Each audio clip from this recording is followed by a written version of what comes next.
We will learn how to implement Redux in React.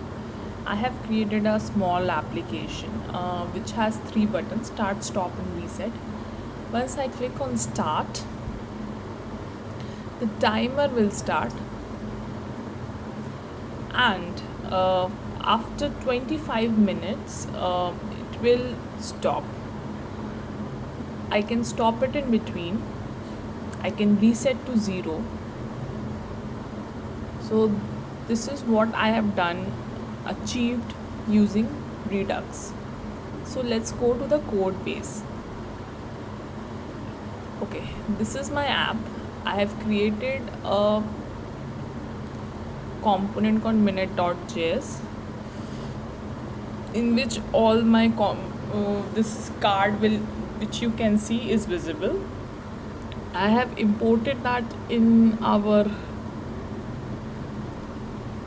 app.js. So let's see how Redux we can implement it. First, we need to install React Redux in our application. Once we do that, we will create a store. In that, we will create an index.js file. We will import create store from Redux. We will create a constant called store, and in that create store we will pass the reducer function. Here I have created a reducer function which has two attributes, state and action. This is my initial state, and for action type increase, the counter is increasing. Action type stop, the counter is stop. The action type reset, I am setting the counter to 0, and if none of the three matches, I will return the previous state. Okay, this is done. Then let's go to the minute. I have my store, I have reducer. Now I want a subscriber to get the data.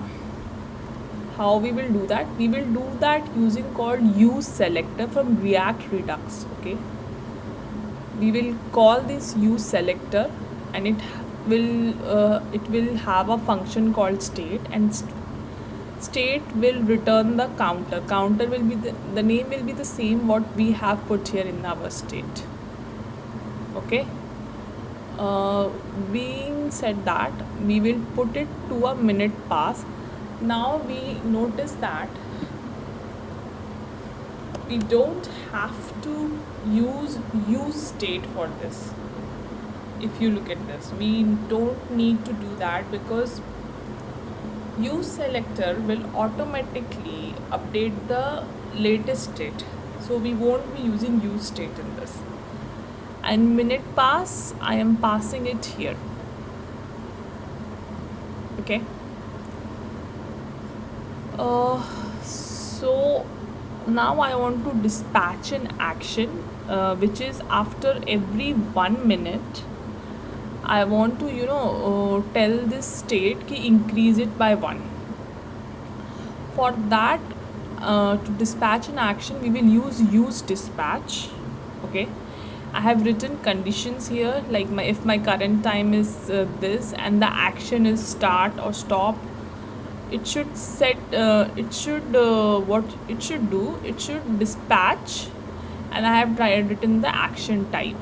Okay, and once this will run, it will go to my reducer function, it will check my increase. Okay, and it will increase accordingly.